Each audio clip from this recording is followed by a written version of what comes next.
So the world is changing and developing faster in the past decade than it has over the course of recent history altogether. With all these changes, the world is becoming smaller and smaller, and we're a lot more interconnected. It's difficult to imagine that in such times, there could still be a place that can remain closed off from outside contact when we have things like smartphones that allow us to communicate with anyone in the world in a matter of seconds. But there is a country that is basically stuck in time and has no contact outside its borders, and that country is North Korea. North Korea is the most isolated country in the world, with 24 million people living under its oppressive regime. In times like these, it's difficult to think that a dystopian society like this even exists.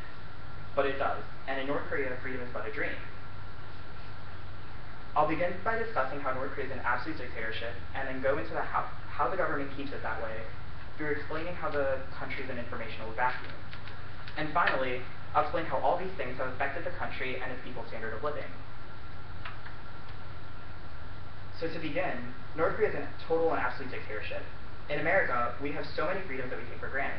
In North Korea, for example, freedom of speech is completely non-existent. One cannot talk down about the government, the leaders, or any of the philosophies that North Korea operates under. If one is found to be doing so, they risk imprisonment.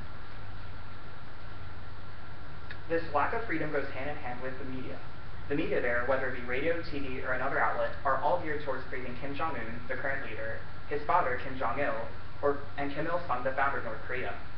This constant bombardment by such media messages creates a loyalty geared towards these leaders.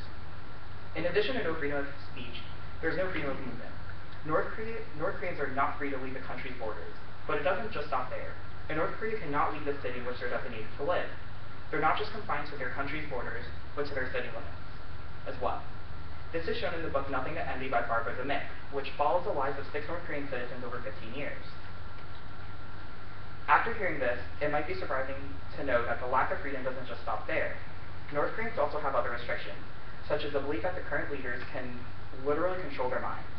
Freedom of speech can be taken away, but this even takes away freedom of thought. According to Time, mundane things like haircuts are even controlled in North Korea. Women, for example, have 14 haircuts they're allowed to choose from. They're government approved, and that's it. Now that I've discussed the traits of what makes North Korea such an oppressive country, I'll discuss how it's kept this way, which is by basically keeping the country as an informational vacuum. Along South Korean and Chinese borders, there are signal jammers that stop any internet, TV, or radio signals from coming into the country. This means that the only media inside the country, the only media people get exposed to within the country is North Korean propaganda. Internet is the main way that we stay connected today, but North Korea doesn't have any internet access for most people. Instead, there's a North Korean version called the intranet, which basically is composed of just a few North Korean propaganda websites. Now that I've explained how North Korea is an absolute dictatorship and how it's kept that way, I'll explain how this affects the people who live within the country's borders.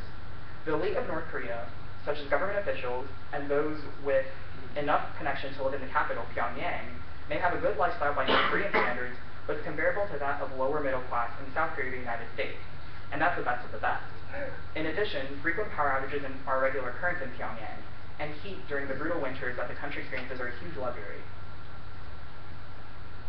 Those not fortunate enough to live within the cushy capital are subject to grinding poverty that is difficult for any of us to imagine. Access to goods necessary for survival, such as food, water, and shelter, is cut off. According to CIA Factbook, North Korea has a population of 24 million people, yet 33% of children are in desperate need of food. Altogether, out of these 24 million people, 16 million live without enough food. USA Today tells us that on average, North Koreans are about 2 inches shorter than South Koreans due to lack of nourishment.